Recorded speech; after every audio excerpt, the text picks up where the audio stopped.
Hello, I am absolutely delighted to see this many people here given the weather. Wow, I mean, I've been here for 6 years now and never seen Coburg actually like buried under a blanket of fog. So thank you for coming. Happy to see you, and I would ask you, as always, to mute your phones, please. You see how many people forget? It's amazing. Me too. I had to leave mine in the car. I'm going to do the land acknowledgement, and then I'll introduce Warren. Tonight, I'm just going to be emceeing the event so that we try to maximize the amount of time that Warren has for speaking. I would like to ask you to maybe think about your questions as we're going along so that the Q&A can be really just him and the audience. Of course, I'm prepared, but I don't need my question answered. I actually got him to answer it earlier. But who knows what will come up in the talk. So if you take a note, then you can add some detail to your question and make it interesting for you and for the other members. So what I would like to do first is the land acknowledgement, which is to respectfully acknowledge that Northumberland County, where we are tonight, is located on the traditional territories of the Anishinaabe peoples. This territory has been inhabited and cared for from the beginning by Indigenous peoples and is covered by the Williams Treaty of 1932. I put the date in because I think it's important and because the Alderville community is hosting an event on November 28th. And I've just been asked to let you know that. The event is to discuss the Rideau purchase, which happened, the negotiations started in 1819 and were accepted by a number of Ojibwe Anishinaabe people in 1822. So if you're interested, and maybe the people who went to the TRC talk with Dr. McDonald in September, you might be interested in that earlier treaty, which actually laid out the initial purchase agreement for the Rideau Canal. So it's actually quite interesting and will be held at the Alderville Community Center. Again, that's on November 28th. If you want further information, you can call them. The website is under Alderville First Nations. So now I'd just like to give a little brief formal intro to Dr. Carter, who we can just call Warren from now on. And he's a lecturer professor who comes to us today from London, England, literally this week. He came just for us. And but he has to be assured me he was extremely pleased to be here, and his excitement is palpable. So you have a very engaged speaker tonight. And his principal area of research is 20th century American art, with a specific focus on the medium of mural painting. So it fit perfectly with our walls and borders. And the title, I don't know, you can explain the title? We Capture the Walls? Okay, I just planted a little thing in his ear. Because if he doesn't, I'll tell you afterwards. And he's specifically really interested in the Mexican muralists and how they provided a benchmark for other social realist muralists throughout the 20th century. So he'll cover some of that. He's written a number of articles about muralism. If you're interested in looking him up, just put in Warren Carter and murals, and you'll see what else he's done. And the book that I read part of is called Art After Empire, From Colonialism to Globalization, which was part of his teaching for Open University in England. And in his chapter on the murals, he looks at the complex relationship between art, politics, and post-colonial struggles, and how that gets manifested in some of the murals. He's very interested in meaning and how we read murals, so be sure to ask him. If you don't understand something, ask, because no question's a bad question. So on that note, I'd like to introduce Warren, and please join me in welcoming him. Thank you.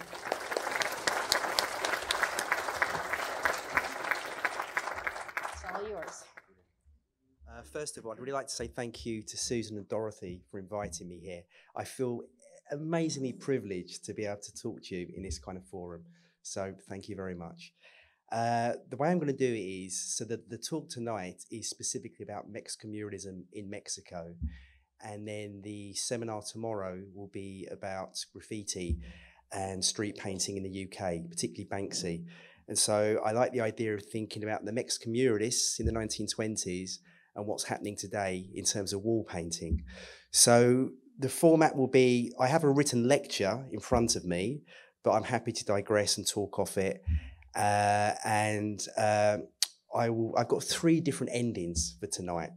And I'm going to play all of those endings, and you can, they can go where they may want to go. But I'm really, really happy to be here, and I hope you find this as exciting as I do. Okay, so why murals? Well, I didn't go to an art gallery until after I was 18. And when I was, I think, 21, I flew to New York, then flew to El Paso, and walked across the border from El Paso into Juarez. I knew nothing about Mexican murals or anything about the Mexican Revolution. And then me and a friend, we got a coach to Guadalajara. And it was there in Guadalajara that I came across a mural sequence by one of the artists we're going to look at today. And it completely blew my mind. It was just like, this is the most incredible thing I've ever seen. And I suppose the appeal to me for murals is being someone who never grew up with art. What I like about murals are they're public art. They're designed for people who don't go to art galleries, and they're designed to reach the widest audience as possible. And in my humble opinion, I think it's the Mexican murals, as Susan said, which set the benchmark because they look more exciting than anything else. There was a whole range of murals done in the United States in the New Deal period, and that was my PhD. But when I saw the American stuff, what I started teaching about, I thought this is what I want to research and write about, because I think it's the most, living example of what a really exciting mural art can look like. So that's what I'm going to introduce you to tonight. Quick question, has anybody seen a Mexican mural? Oh my God, loads of you. Okay, well, I hope you've got loads of questions at the end. Okay, right, now, forgive me, before we look at a mural, we need to have a little understanding of what the Mexican Revolution was about, because they were conceived in the period after the Revolution of 1910 to 1920. And it was Orozco who came up with the term, "We capture the walls," because they were so excited about giving walls by various government bureaucracies to paint the revolution. So again, it's this, I've called it "We capture the walls" because that was a particular slogan that they took with them when they were given the walls to actually paint. So before looking at the murals in Mexico City, it's important to have some sense of the Mexican Revolution, because this is with the context in which they were produced. As early as 1924, the communist intellectual Bertram Wolfe, Diego Rivera is one of the muralists we look at, he was his earliest biographer, and he described the revolution as a very patchy and unsystematic affair, characterizing the government that it threw up as a political power representing not a single class, but an uncertain balance of power between the partially awakened workers and peasants on one hand, and the influence of foreign capital, especially that of American interests, on the other. So it's important to get a sense of what the revolution was about. And in fact, there were kind of 3 revolutions, really. They involved the complex interplay of competing interests. Oh, sorry, these are the 3 muralists. You've got David Alfaro Siqueiros on the left. Oh, sorry, David Alfaro Siqueiros on the left, Jose Clemente Orozco in the middle, and Diego Rivera on the right. And please excuse my accent, I don't speak Spanish, so I know I'm getting the pronunciation wrong. So, in terms of the revolution, the first revolution was the peasant one, the peasant revolt led by Emiliano Zapata in the south, that's him on the left there, and supported by the forces of Pancho Villa in the north. And they mobilized guerrilla insurgency and advocated and implemented in the state of Morelos a radical redistribution of land. It was this component of the revolution that provided the impetus for agrarian reform from the mid-1930s onwards. The second aspect of the revolution was the incipient proletarian one of urban workers in the modern factories, with power channeled through national self-governing unions and their armed red battalions. And last, and no less importantly, there was the revolution of the enlightened middle class that championed constitutional reform under the banner of Mexican nationalism. As the historian John Mason Hart has convincingly argued, the struggle for power between these contending classes was significantly shaped by the government of the United States, which intervened whenever it could to protect its corporate interests in Mexico. So much so, in fact, that he describes the Mexican Revolution as the first Third World uprising against American economic penetration and control. The nationalism mobilized by the post-revolutionary regimes was, however, largely rhetorical, in that at key points, they looked to the United States for military support to contain the revolution.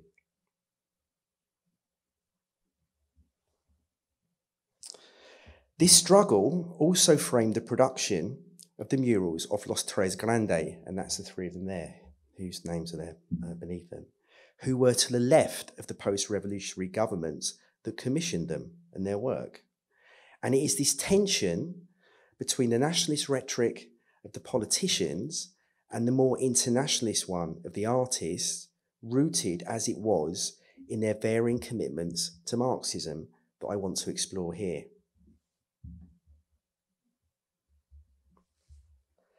Okay, so Rivera's mural, History of Mexico, From the Conquest to the Future, is in the main stairwell of the National Palace, which sits on the east side of the Zocalo, the principal square in Mexico City. The National Palace was built upon the spot that had been the center of political power, Mexican political power, going back to Aztec times. And after the revolution, it housed the president, the cabinet, and various government bureaucracies. Vera painted the mural between 1929 and 1935, during the period when Plutarco Elias Calles was the strongman in Mexican politics. Like his predecessor, Alvaro Obregón, who was the first president after the revolution of 1910 to 1920, after the violence of 1910-1920 had abated, Calles had been a leading general in the Revolutionary Army. Although his presidential term had officially run from 1924 to 28, he effectively continued his role for the next 6 years, during which time there were 3 short-term puppet presidents, until the more left-leaning Lázaro Cárdenas was elected in December 1934.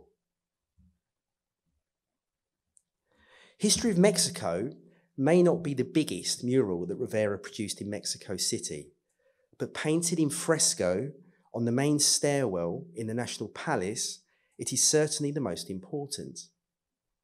According to Stanton L. Caitlin, Rivera's mural sequence is one of the most compendious visual displays of historical material in near human scale in the history of art. And it is thereby equal in significance to Michelangelo's ceiling frescoes in the Sistine Chapel. Its dramatization of the history of the country from Aztec times through to the present, i.e. the 1930s, and beyond into an imagined future, prominently featuring the succession of wars fought by the Mexicans to overthrow different colonial oppressors from the conquest of 1521 onwards, is epic in terms of scale and historical reach. First, in chronological order, to the right of the central stairwell on the north wall, there is the Aztec world, and was painted in 1929. Then, on the main west wall, consisting of 5 vaulted bays, there is the massive fresco From the Conquest to the Present, painted in 1929 to 1930. And finally, to the left of the central stairwell, on the south wall, Vera painted Mexico Today and Tomorrow, 1934 to 1935. The iconography of the main wall, the first that the viewer sees when ascending the stairs, is framed within a depiction of the two major 19th century invasions of Mexico by the United States in 1847 in the upper part of the bay. The main wall. So by the United States in 1847 in the upper part of the bay on the far right.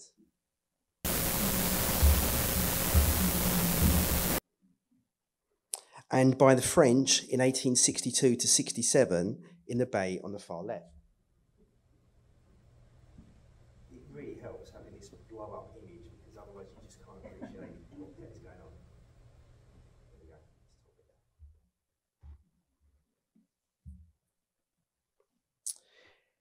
In the upper portion of the three central bays, Rivera depicted from left to right the Porfirian era, 1876 to 1911.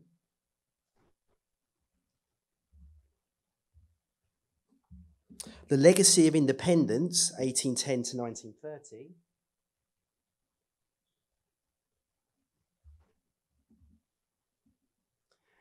And the Reform in the era of Benito Juarez, 1855 to 76.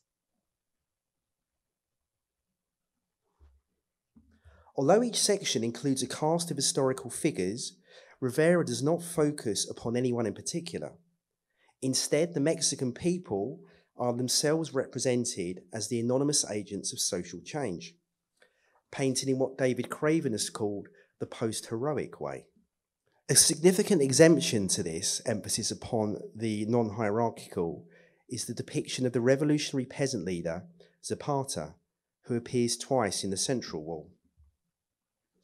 This is not a plug, but this is the clearest image I have of Zapata. Oops, you can see his head there, okay? This is a teaching book, so if anyone bought it, I don't get any royalties or anything, so I'm really not trying to plug this to you.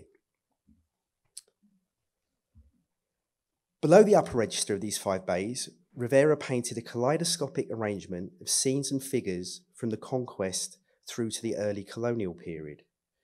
Importantly, he neither idealized pre-Columbian Indians nor represented them as mere victims of history, and added scenes of human sacrifice as well as resistance to the invading Spanish forces between 1519 and 1521. So you can see at the bottom here the conquistadors or the inhabitants resisting the conquest by the Spanish. And then this middle ground, all the way across, you have various scenes from the conquest onwards. So despite the kind of proliferation of immense detail, the mural is organised in a very systematic and complex way. And I hope by moving around there, I've showed you some way of making sense of that. These themes on the main wall tie the iconography to the north wall, which depicts the Aztec world. Here, the central iconographic feature is Quetzalcoatl, the important Mesoamerican mythological figure in front of an Aztec pyramid. Arranged around him are a seated group of white-robed admirers, as well as other figure groups that, taken together, depict the productivity and sophistication of pre-Columbian society. Again, any idea that the pre-Hispanic world was some sort of Edenic paradise is offset by the inclusion of certain iconographic elements. On the left, Rivera painted a scene which shows figures from the conquered tribes climbing a pyramid with loaded woven baskets on their backs as tribute to an Aztec priest.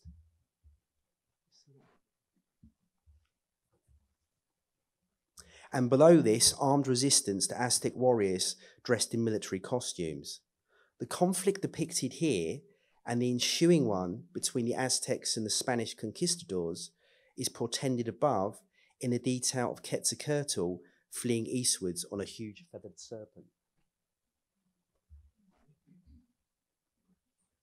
This provides another useful thematic link to the central wall, in that according to certain accounts, Quetzalcoatl vowed to return on the anniversary of his birth in 1519, the very year that Cortes arrived, thereby ironically and tragically facilitating a welcome reception for the Spanish invaders.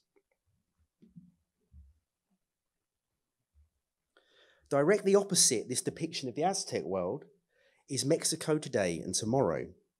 Employing a grid-like system, this wall is the most tendentious. In the bottom right corner, it depicts campesinos, or tenant farmers, labouring in a field under the watchful eyes of armed overseers.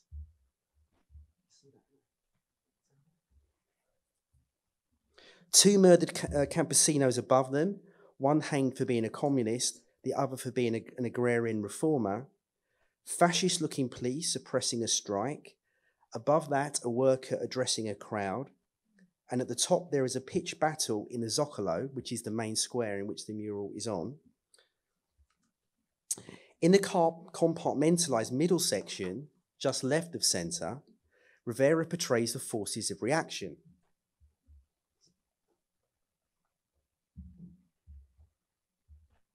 Top left, corporate barons in the United States, hunched around a ticker tape. To their right, Calles surrounded by reactionary representatives of the army and the clergy. Below them, corrupt journalists. And then, to their left, figures representing decadent high society. Socialist education is a key theme on this wall, with the two Kahlo sisters, and we'll come back to Frida Kahlo as one of the endings. Frida and Christina instructing children in the writings of Karl Marx at the bottom center. A figure on the far left holding a copy of Capital and ridiculing a university lecture espousing reactionary ideas.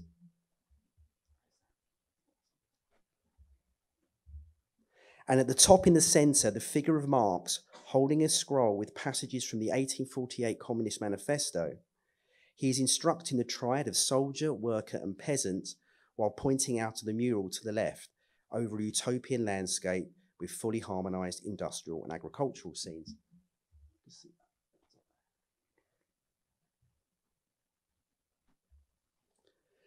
The nationalism that shaped the Mexican Revolution was also an important component of Rivera's iconographic scheme. The passages on the top left and top right from the conquest to the present that depict the 19th century invasions of the United States and the French respectively are triangulated by the scenes of conquest at the bottom middle led by Cortez. Oh, okay, brilliant, thank you. Yes, I've already pointed out these details of the invasions by the French in the US, and you see the eagles flying out in both, and it's triangulated by this eagle here, also facing the same direction. And of course, why the eagle?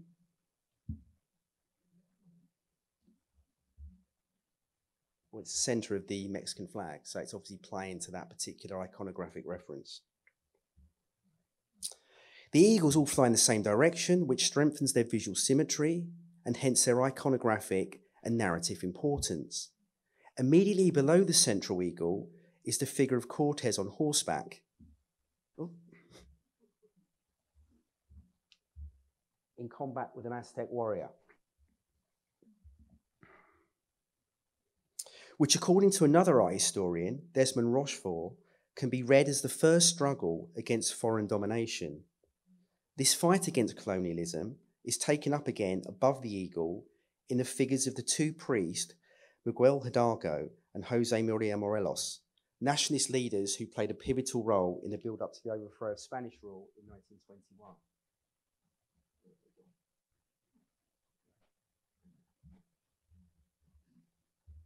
The fight against imperialism is then brought up to the present with the depiction of Zapata at the very top of the central bay, with the banner proclaiming Tierra y Libertad, land and liberty.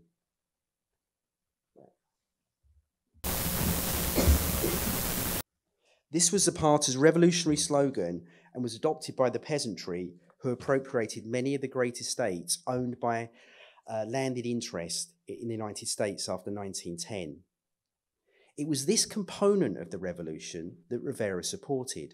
The bourgeois governments after 1920 deployed the nationalist card to win over the revolutionary peasantry and secure power. The murals were meant to be part of this process of propaganda to support their rule. Yet the political agenda of the post-revolutionary regimes that commissioned the murals was not as revolutionary as the more radical sections of the peasantry, or the muralists themselves for that matter. The anti-imperialism of the bourgeoisie was born more out of a desire to pursue its own economic, political self-interest free from colonial domination.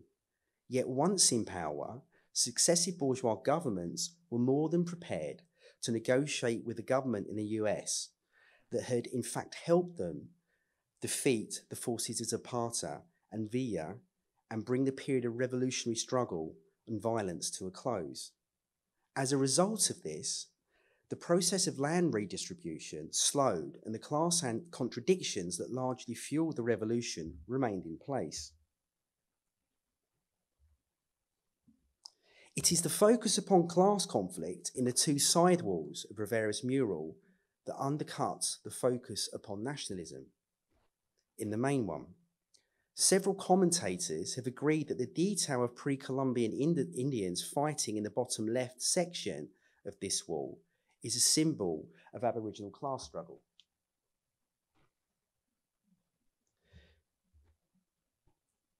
This emphasis upon the class conflict as the motor of human history, central to Rivera's Marxist analysis of Mexican society, becomes even more explicit in the details that I have sketched out in the opposite wall, depicting Mexico today and tomorrow.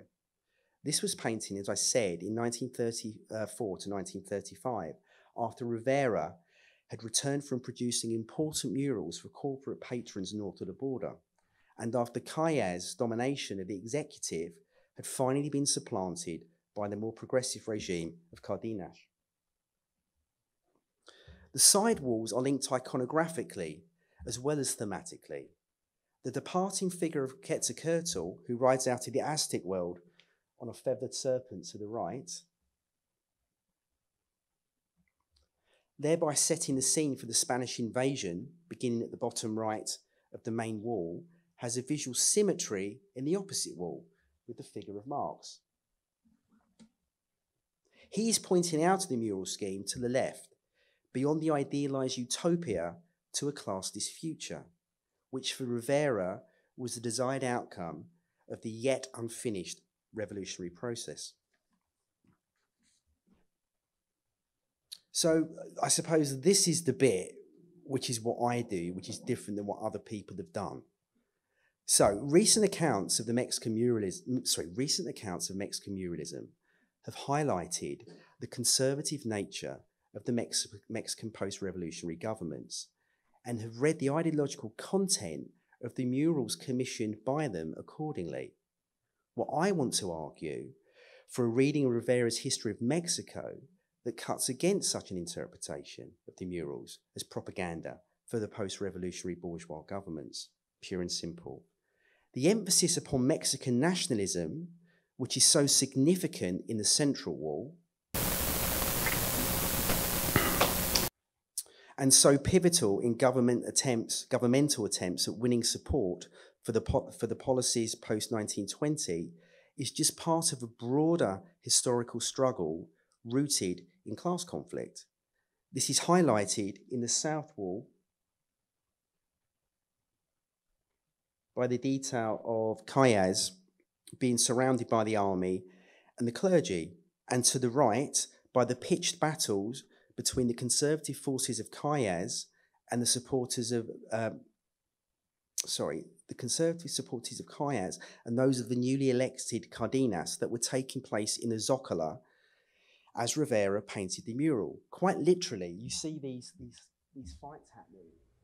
Rivera, who was a total fabulist, lied compulsively, claimed he will be on the, the painting the mural on the scaffolding with pistols in his, to fight off conservatives who might want to come in and stop him painting this revolutionary mural.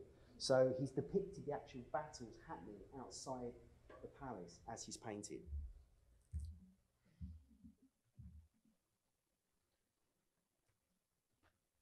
Indeed, Cardenas's redistribution of land to the peasantry, in line with what Zapata and Villa had fought for, and the nationalization of Mexican oil in 1938 were achieved on the back of this grassroots popular support. For Rivera, the Mexican Revolution was far from finished, and it was a job of his mural to signal to the more radicalized sectors of the Mexican workers and peasantry and thereby agitate for further political and economic gains. Right, so that's Rivera's mural in the National Palace. Now, it was in the period that he was painting his National Palace mural that Rivera's artistic reputation reached its height, as it was at this point he was given a one-person show, only the second one after Matisse, Henri Matisse, at the recently opened Museum of Modern Art in New York in December 1931. And that's the front of the building, Modernist building, in 1929 it was built. While in New York to promote his show, Rivera also negotiated his future contract for the ill-fated mural at the Rockefeller Center in Midtown Manhattan. I should just point out, actually, I mean, a lot of people haven't even heard of Rivera nowadays, but he was given only the second one-person show at the Museum of Modern Art, which was, the epicenter of how you display modern art in the interwar period. The third show was given to Picasso. When he was approached by Rockefeller to paint an interior mural, Rockefeller approached Picasso first and then Matisse. They turned him down, so he went to Rivera. But it just gives you some sense of how important Rivera was in the interwar period, that he was just ranked slightly lower than Henri Matisse and Pablo Picasso, who, are complete heroes of modern art and have prominent spaces in the Museum of Modern Art collection. And, okay, so I don't know if you know this, but this was the last surviving photograph we have of Rivera's mural in the Rockefeller Center before Rockefeller kicked off because of the depiction of Lenin. And Rockefeller couldn't abide the idea of Lenin was painted upon the wall of one of the most prestigious buildings in New York at this particular time. So the mural was basically kangoed off the wall, okay, because Rivera refused to remove Lenin.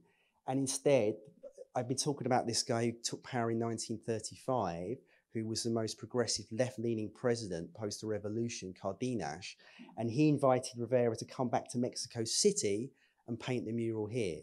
So here's a picture of the finished mural, which is in the Palace Bellas Artes. So yeah, that was the original version, which was destroyed, and this is the version which was then painted in Mexico City. And lo and behold, there is Lenin there.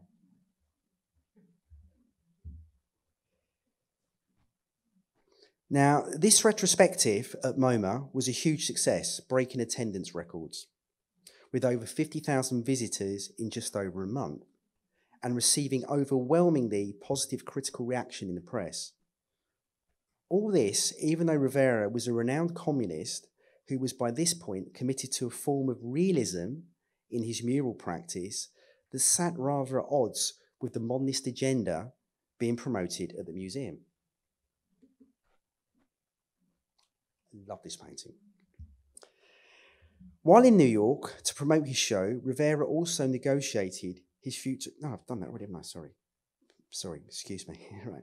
So this is... I'll come to that. Rivera had not always been a proponent of realism in painting, and before returning to Mexico in 1921 to paint the revolution, he had been a cubist in Paris.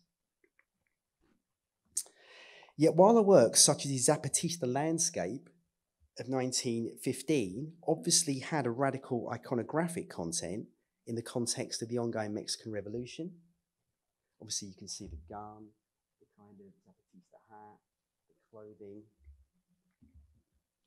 Its complex formal arrangement was clearly unable, or unsuitable rather, for the large-scale propaganda drive conceived to win over the Mexican masses to Obregon's post-revolutionary government after 1920. The shift was, as Rivera himself said, because of the war, the Russian Revolution, and in the belief in the need for a popular and socialized art. It had to be a functional art, related to the world and the times, and had to help the masses for a better social organisation.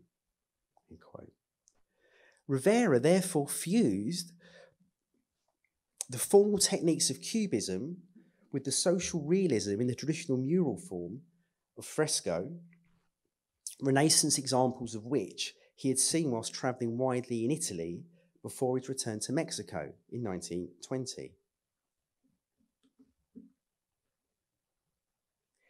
In History of Mexico, this fusion can be seen in particular in the central wall, with the flattening out of the mural plane and the large cast of historical personage that at times seem to sit at oblique angles to each other.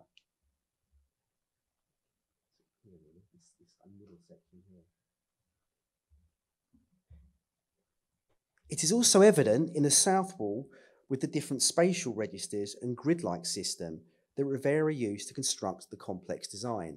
So in brief, what I'm saying is Rivera in Paris, hanging around on the South Bank with people like Picasso, he's become a modernist artist, learned avant-garde techniques like Cubism, comes back to paint the revolution to reach the illiterate, unwashed masses who don't know anything about modern art. Why would they?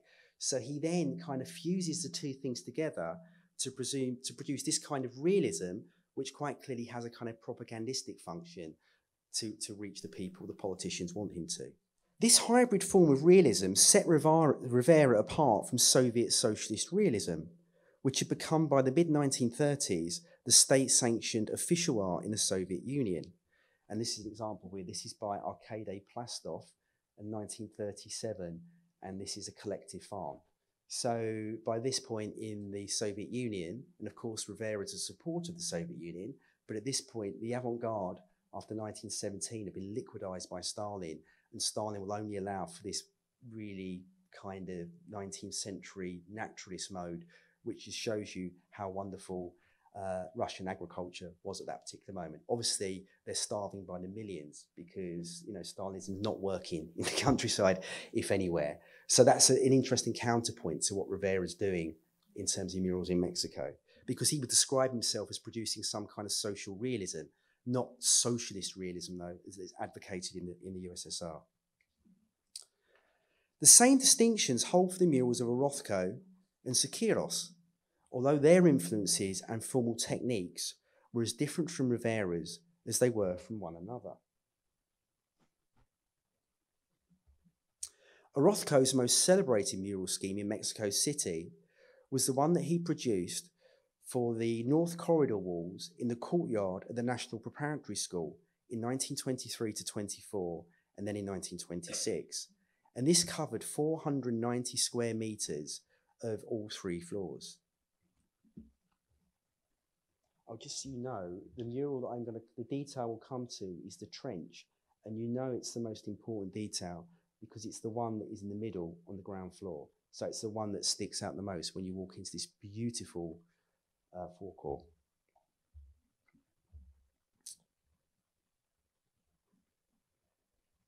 This looks very different than Rivera, doesn't it? Okay, so Orozco's The Banquet of the Rich was painted in the earlier period on the ground floor of the National Preparatory School.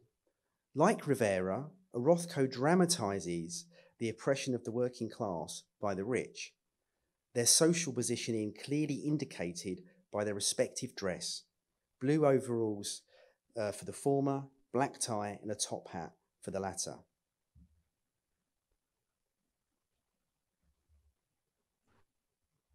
Rivera also used a similar visual shorthand for the figures in his mural, with the licentiousness of the ruling class indicated by a well-dressed and sexually provocative woman symbolizing the debauchery of the rich just left of center. You see that?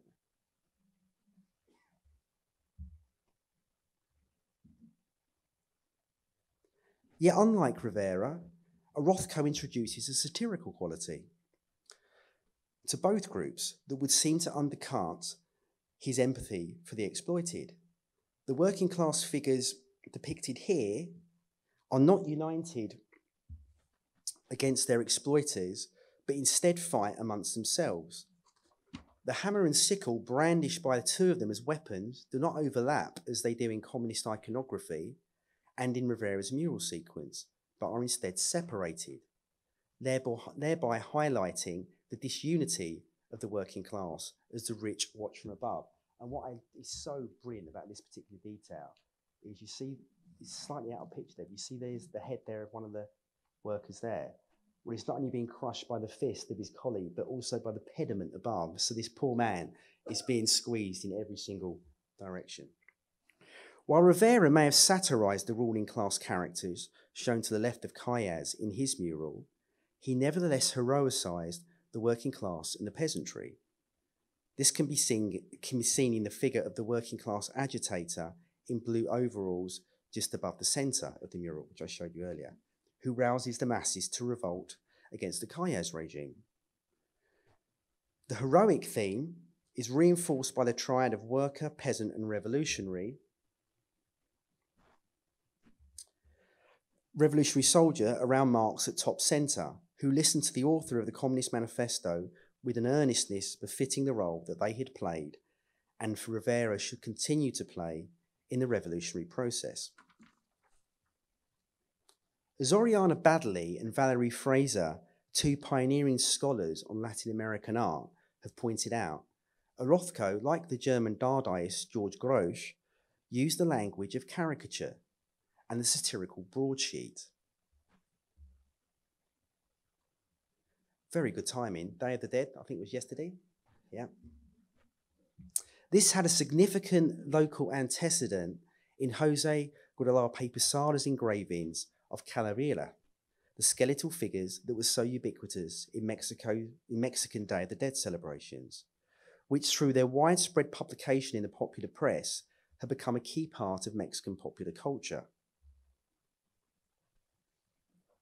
Orozco worked as a political caricaturist from 1915, producing propaganda cartoons for the revolutionary forces. And according to Leonard Folgore, the mural panels in caricature style are simply those small drawings blown up and made in fresco rather than ink on paper. All the works on the floor above, The Banquet of the Rich, were painted in 1923 to 24 and in the same satirical mode. And these first attempts at painting murals aroused protest from an offended Catholic women's group, as well as from conservative elements in the student body at the school, who deliberately vandalised the works. Orozco was subsequently dismissed and would not return to finish the mural cycle until a couple of years later, when a more sympathetic administration was in place.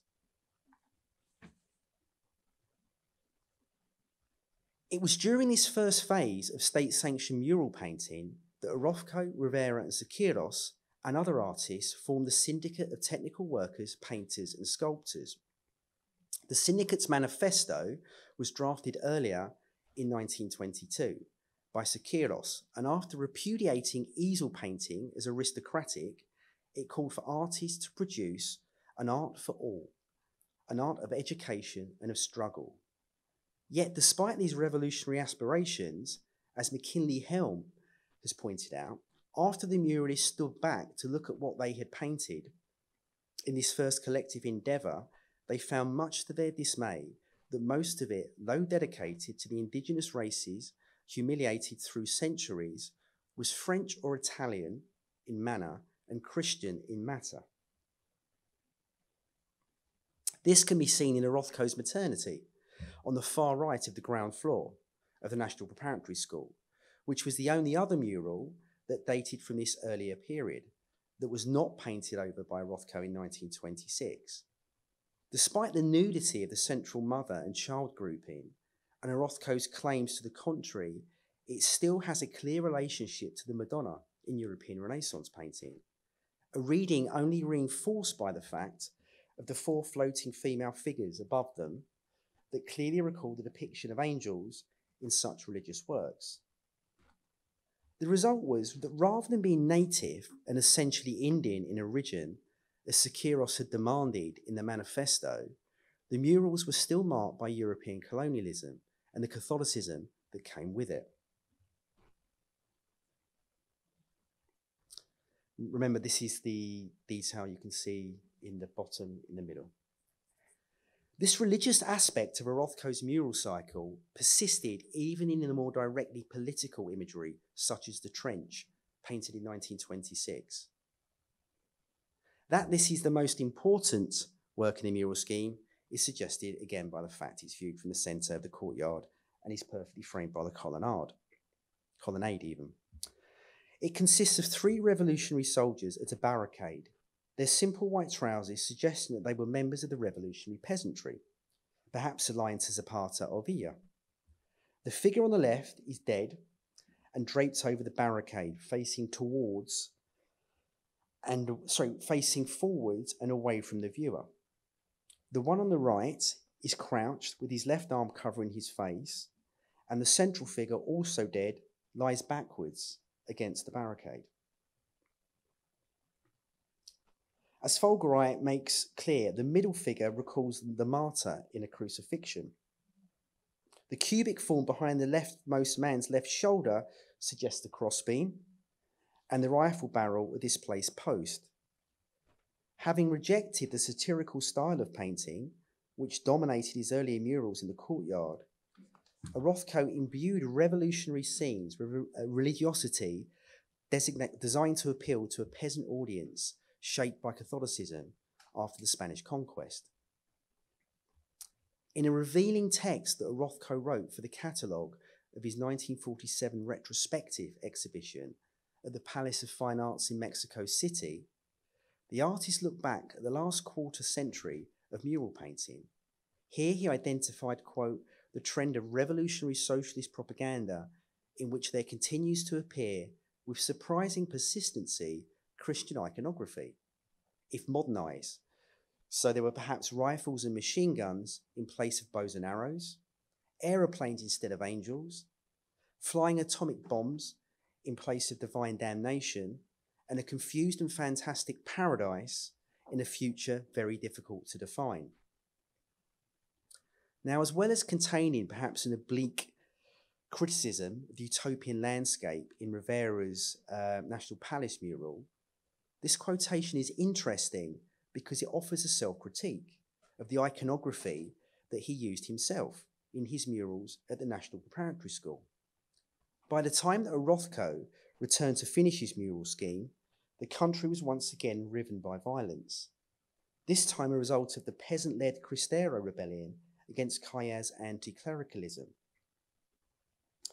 The Catholicism of the Mexican peasantry, even in its most radical elements, was a major impediment to its forging alliances with the industrial working class, who were based in the major cities and were less religiously inclined. As a consequence, the trade unions gravitated towards the secular bourgeoisie, which was then able to play them off against the peasantry to consolidate its power, with the political and economic backing of the US. With this in mind, it is tempting to read the ideological and aesthetic shifts in Orozco's mural scheme in the following terms, i.e., he fused the religious iconographic component of maternity with the political elements of the caricatures, both completed in 1923 to 24, to produce an almost spiritual interpretation of the Mexican Revolution, when he returned to the project a couple of years later. The murals largely failed, and the negative response from the Mexican general public to the National Preparatory School murals so dismayed Orozco that he was the first of Los Tres Grandes to leave for the US in 1927. How am I doing for time? 5? Yeah, okay. Okay. Now to the last of Los Tres Grandes before I finish. Okay, unlike Rivera, who gravitated towards Trotskyism after he'd been expelled from the Communist Party, and Orozco, who became increasingly suspicious of political ideologies too core, Siqueiros remained a staunch Stalinist until the end.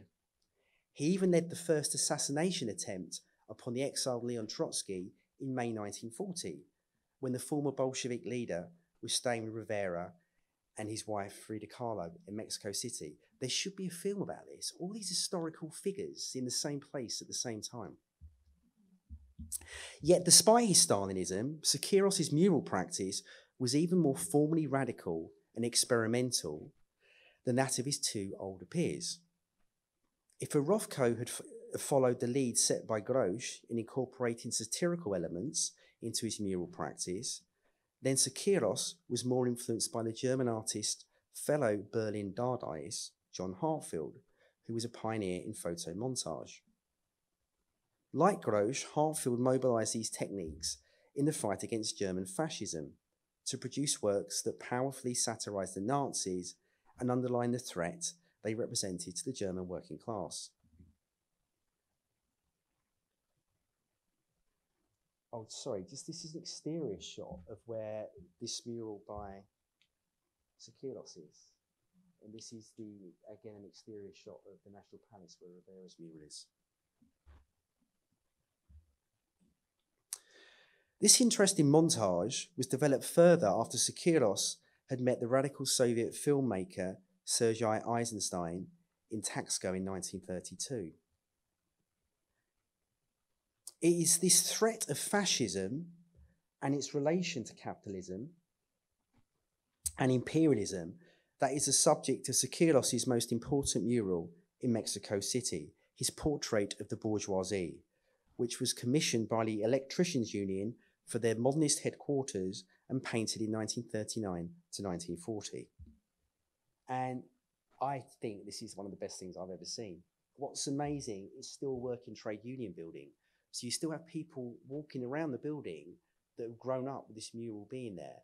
And you talk to them and they absolutely love it.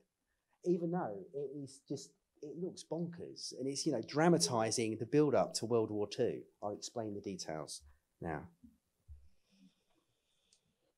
Covering approximately 100 square metres, the work was the first major commission in the city, his first major commission in the city, after the debacle of the National Preparatory School, where his stairwell murals were defaced by students just like those of a Rothko.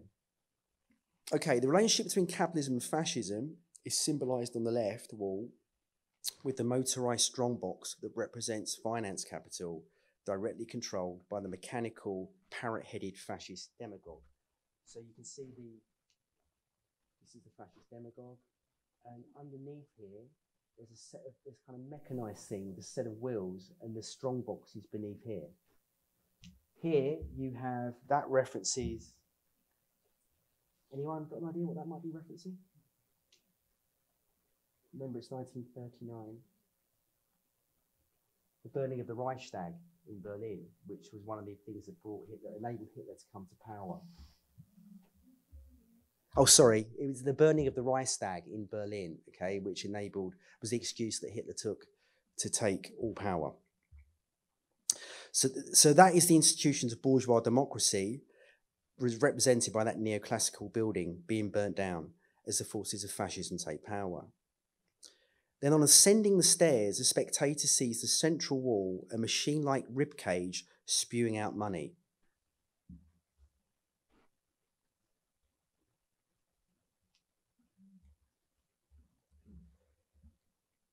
Flanked by the forces of capitalism on one side and those of fascism on the other.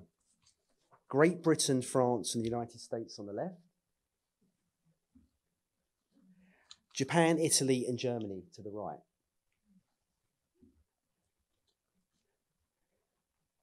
Above this is a double-headed mechanical eagle symbolising imperialism, with the blood dripping from both beaks and a mutilated black slave body hanging from it. Can you see that? This is the thing. And where's the body gone? Oh, here we go. Below are the tentacles of an octopus-like creature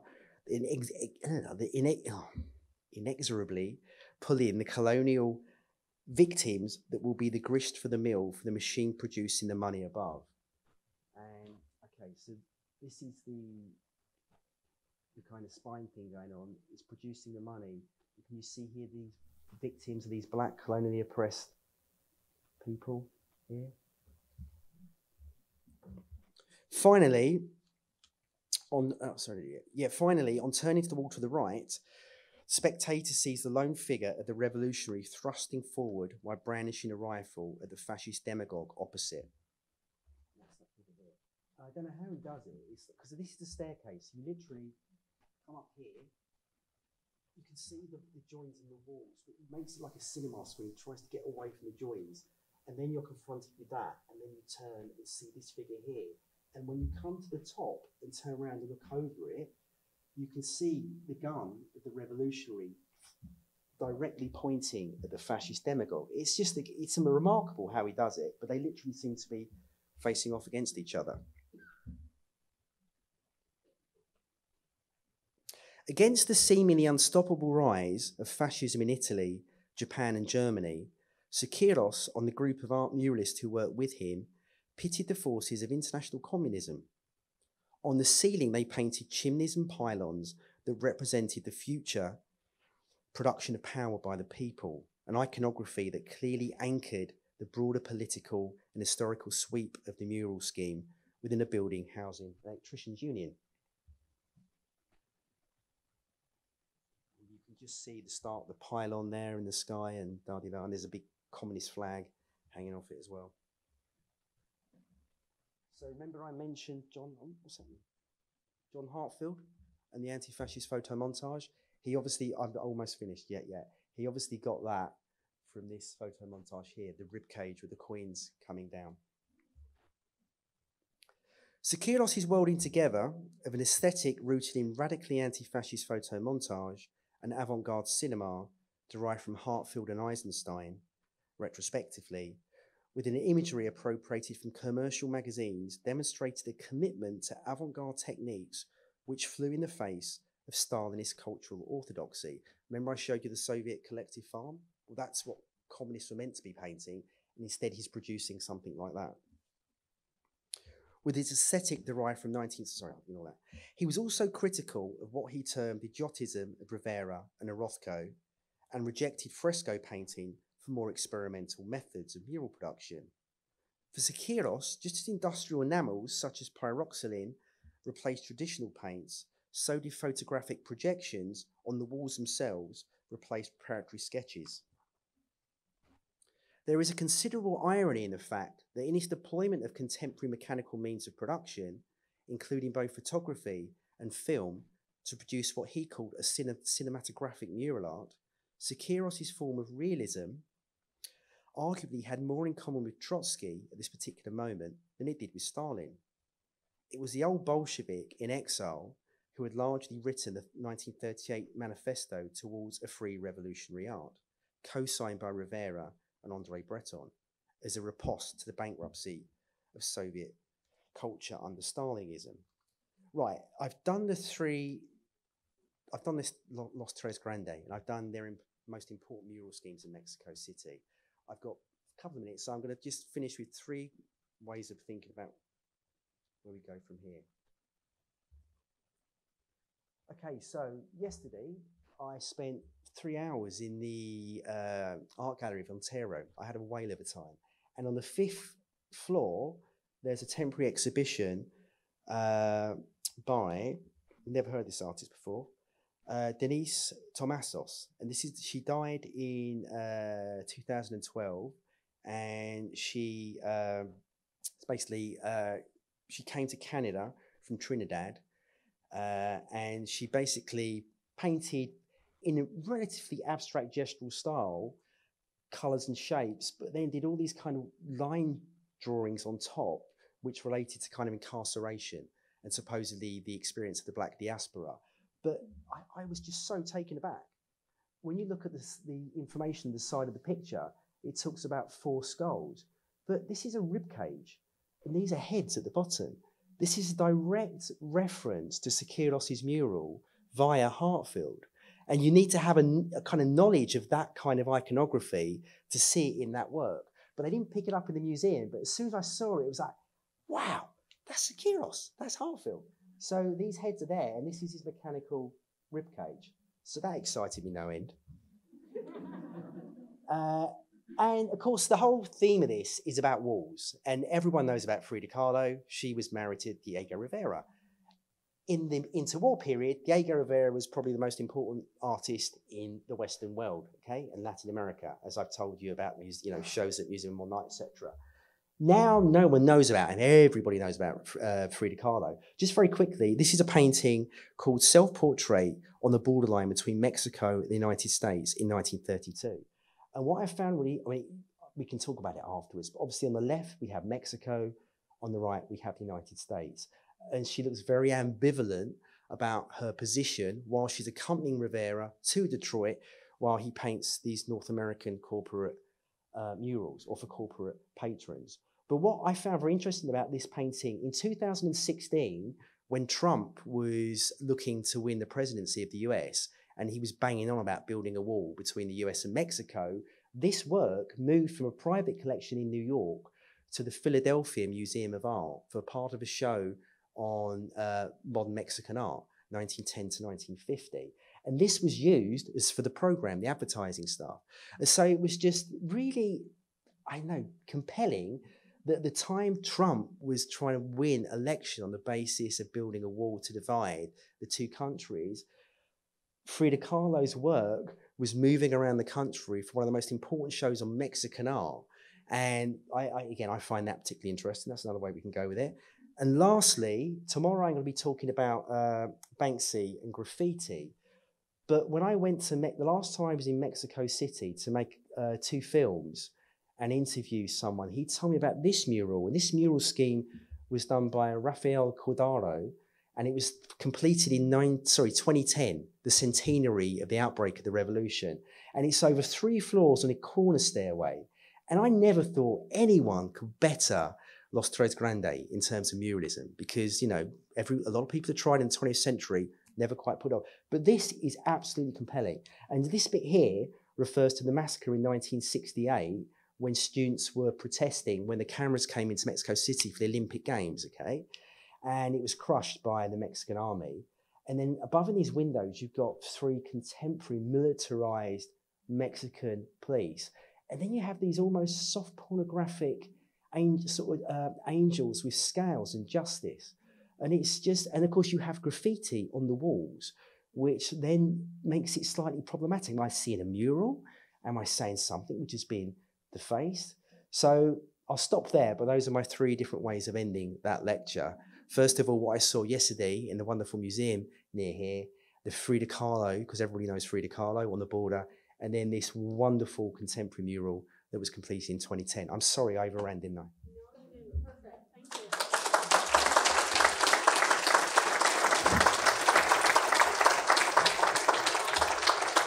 Take the mic. Oh, yeah. So thank you very much, Warren. And no, you didn't run over. I did say take your time and explain slides if you saw people were interested. So thank you very much. We do have coffee. If you would like to have a quick coffee, come back to your seat. We'll take questions. Please think about any question. There must be something that you would like to ask Warren about, even what bonkers means.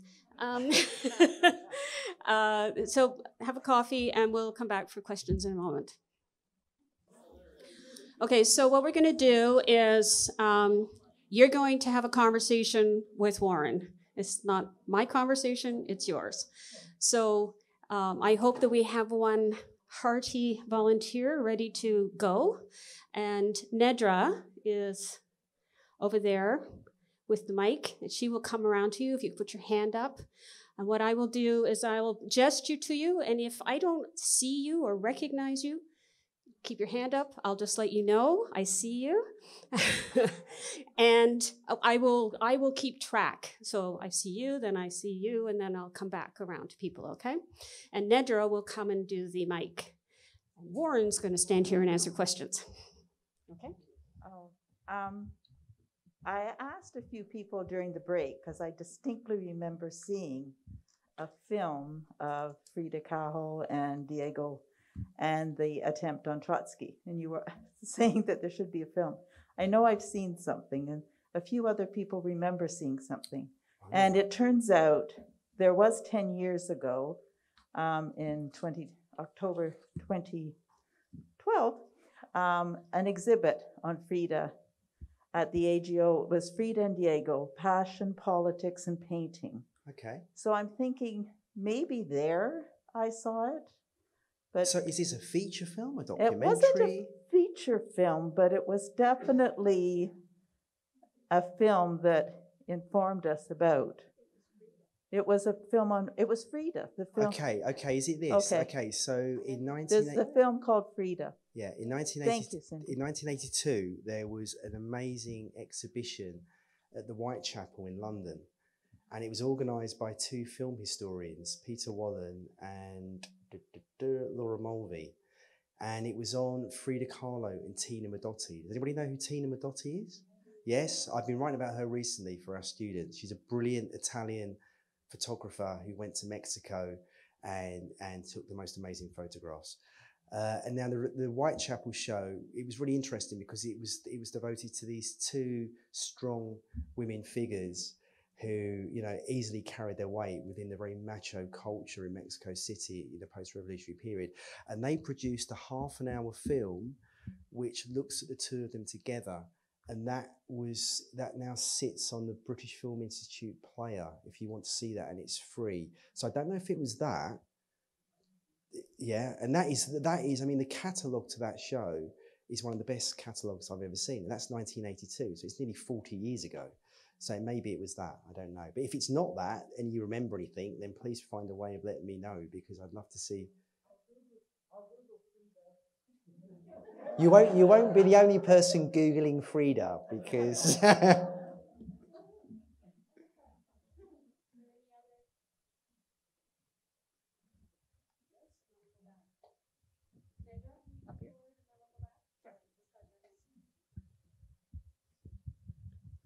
Thanks for coming out, Warren. Terrific job.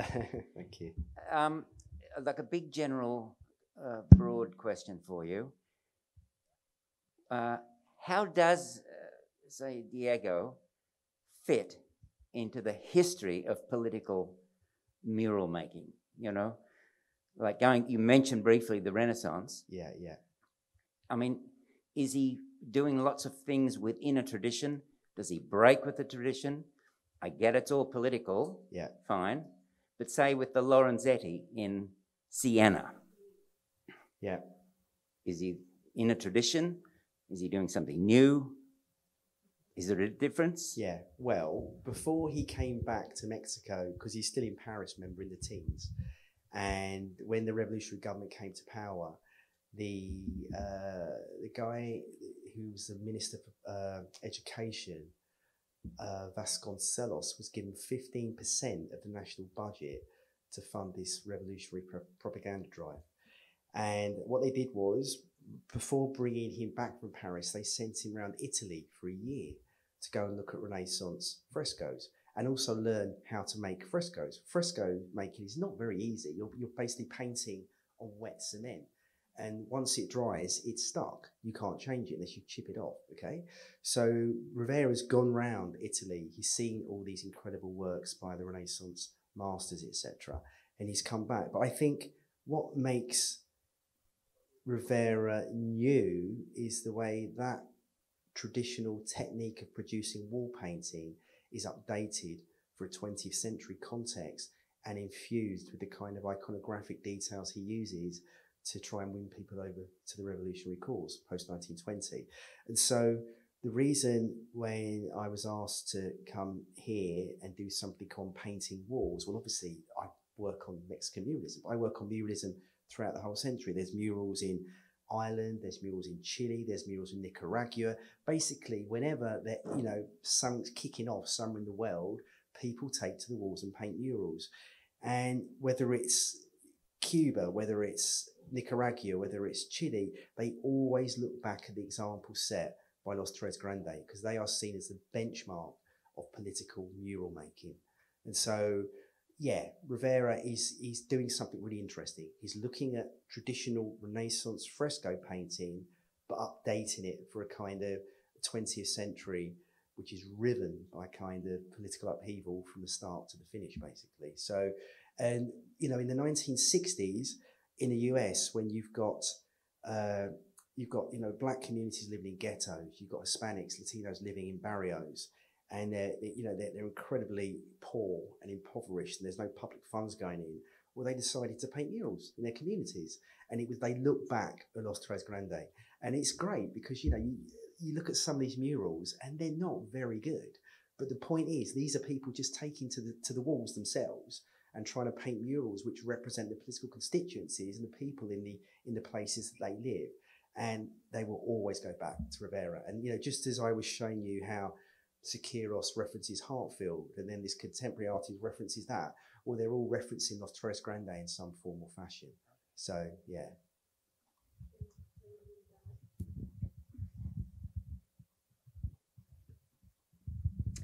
What was it about Mexican muralism that attracted you in the first place? It looks so goddamn sexy. Sorry, it's just, you know, the scale of it, the colours. These people knew how to paint. And as I hope to have demonstrated in the talk tonight, they're all producing very different kinds of murals. You know, I hope that came across, very different kinds of murals, but they look so damn good. And as I said, I did my PhD on murals in the New Deal period. So I did the 3 chapters, one on murals in the Department of Justice, then the Department of Interior, then the Department of Social Security. But the sad fact of it is, most of them aren't very good. It's only really the left-wing artists who went south of the border to study with these muralists as they were painting. So the best North American muralists, they learned how to do fresco whilst watching Rivera paint in the National Palace. And they came back to the US. But, you know, most of these artists had never painted walls before. So when I started teaching 20th century US art, I'd have a class on Mexican muralism in the United States because all of them got commissions in the US. And gradually I just thought, why am I working on this rubbish when this stuff just looks so damn good? And it, you know, it's really good. And I encourage anybody, given the chance to go to Mexico City or wherever else in Mexico and check it out because it's just absolutely brilliant. So I hope that answers your question. Yeah. It's a fine answer. I'm being honest, I really...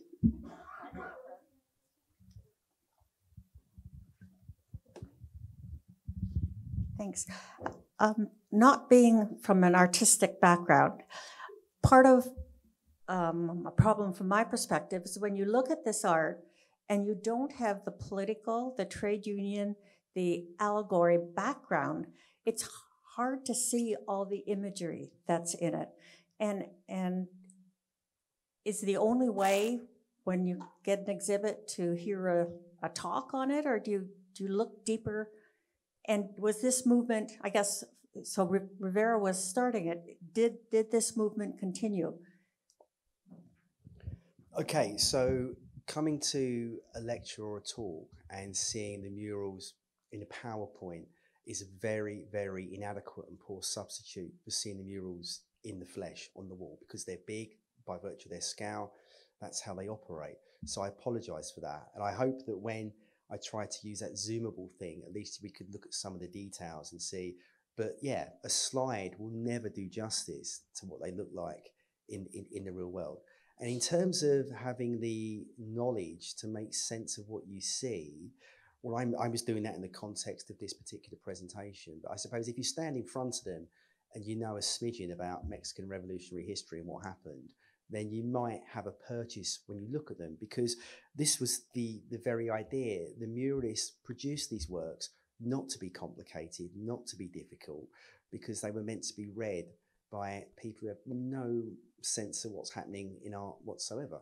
And that was why Rivera moved from that wonderful 1915 Zapatista Cubist work to painting in the way he did in the National Palace. But what I try to suggest and what I would argue is that when he made the shift from modernist avant-garde painting to a form of social realism, he still brought some of that into the equation. There's still a little bit of cubism going on in there. And so he kind of tempered or watered down this kind of modernist heritage that he learnt in Paris to produce something which was eminently understandable by the kind of person who doesn't go to art galleries. So that was that. And then the second part was what happened or where did it go next? Was that the question? Where did it go next? Well, Rivera carried on painting murals to the day he died. And which ones? Oh, when did he die? He died, now you're asking, I think he died in 1952. 1952, and he was still so desperate to be admitted back into the Communist Party. They wouldn't have him back in because then he was, really. And of course, Frida Kahlo died a member of the Communist Party. So what happened afterwards? Just that legacy of painting murals on public walls for a broader audience carried on at any moment in Latin America where there was any kind of civil unrest or political struggle. Immediately, they went to mural painting. Just adding to that, the trade unions and the Catholicism with the crucifix and the rib cages and the spinal cord. The meaning of that is known when it's on the walls. Do people intuitively pick that up?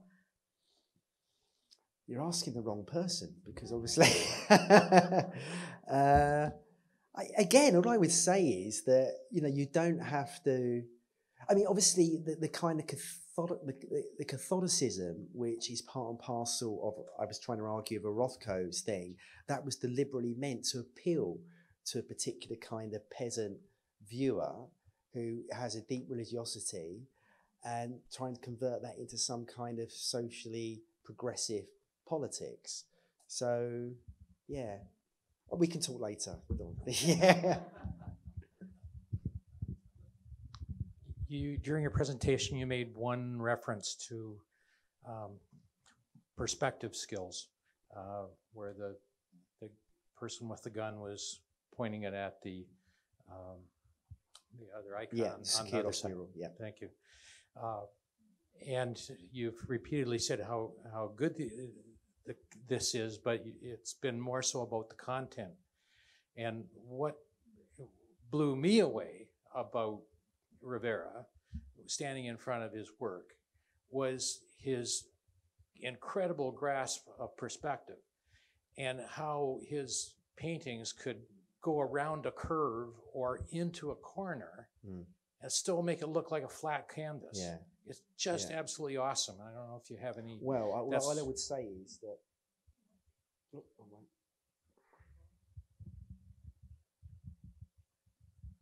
If you look at the Rivera, it's quite clearly over 3 walls. So you've got the 2 side walls and the main wall, and there's no attempt to try and join them in terms of its visual iconography or the way it's painted. But what I was trying to communicate with the... I'm going the wrong way? Yeah. With the... I'll come out there.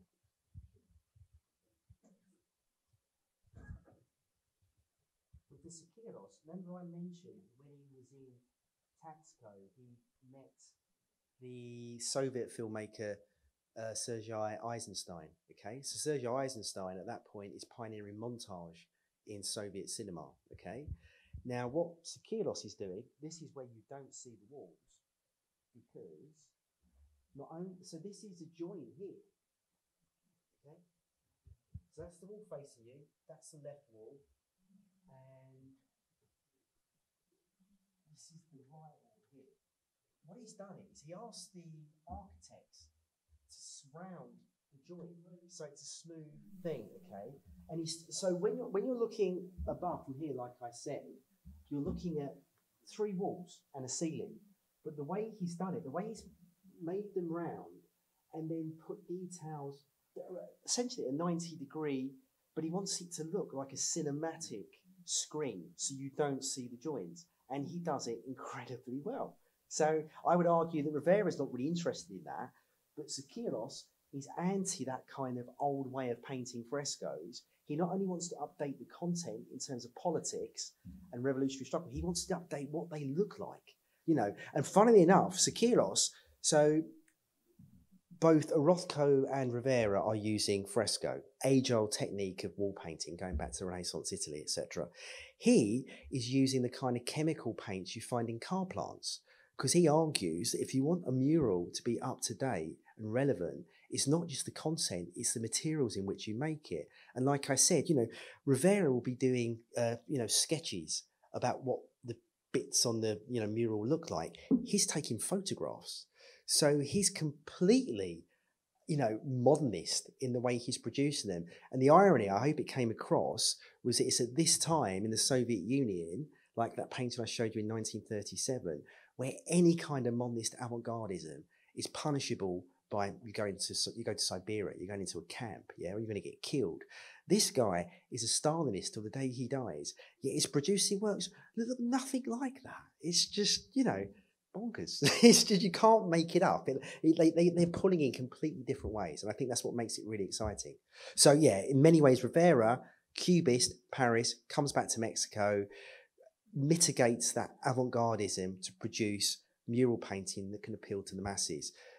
He doesn't compromise Siqueiros. He's producing mural painting, which is not only difficult to look at, but also painted in a way which is highly sophisticated and a complete rejection of what he called the Jotism of Rivera, who he sees as hopelessly outdated because he's painting this old way of doing it and it's just not relevant. So I hope that answers your question. Yeah.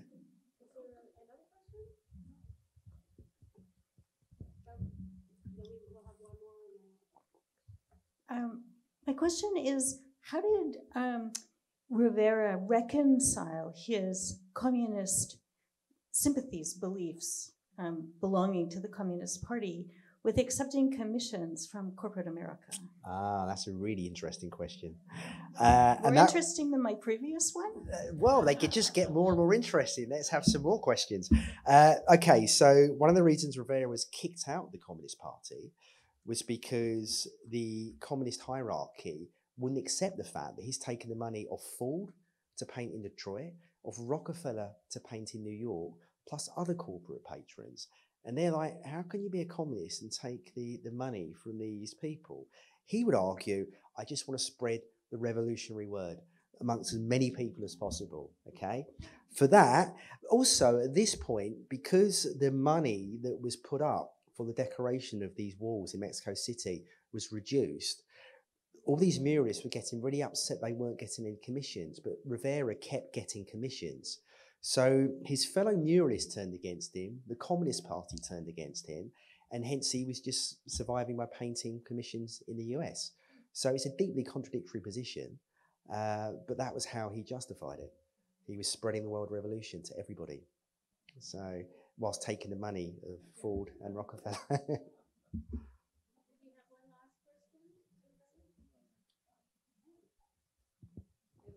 And by the way, his mural, Detroit Industry in Detroit, I was hoping to see this on my time out here this time. I don't think I will. I've never seen it, but I think it's one of the most interesting works of the 20th century. I'd love to go and see it. So can you tell me the wings of the eagle, from my perspective, having stared at this for a while, it looks like a boot. It looks like stepping boot. A boot? Yes. Imagine a modern boot with yes? Ah, you mean like that? There, and then go up, there's yes, like it's stepping on everything. Yeah. Well, if you were in front of the mural and you just turned your head, it probably wouldn't look like a boot. Okay. So that's just, Just my angle. It's just your angle. But you see, that's the head of the eagle. That's the other wing. Yes, I saw it before, but as I've stared at it, it's changed. Yeah. Okay. Yeah, I can see how it looks like a boot. They see it over here. They see it here too. Like an armor, like a suit of armor. That's what you mean, a kind of boot. No, okay. It's like a lady's shoe. Okay. Come over here and stand over here. He's stepping on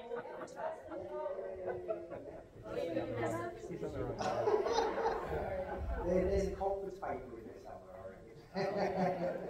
I think it's a paper on how we see things. And actually, one or two points. I'm also an art historian, so I'm going to take advantage of that for one sec and just say, when Warren was referring to Jotism, so you might not actually know about Giotto, who really introduced a form of social narrative through painting in the Renaissance, and so that was what. That's what Rivera would have seen, right? That those kinds of the painting of that was we have inherited as a Western tradition and beginning of representation, but it's really a form of storytelling. And so this was a form of public art, and this is a public art too, right? So To bring it right up to the present, Warren will be talking tomorrow morning at the Port Hope Library, right? Make sure you have the details right. 9:30? 10 o'clock. You may have seen the announcement. You probably got one in your email. But there will be an even more informal conversation where you have an opportunity to ask that question about the things you totally don't get and don't understand why they're on walls right now. We'd like to thank Warren. Thank you. And thank you for coming.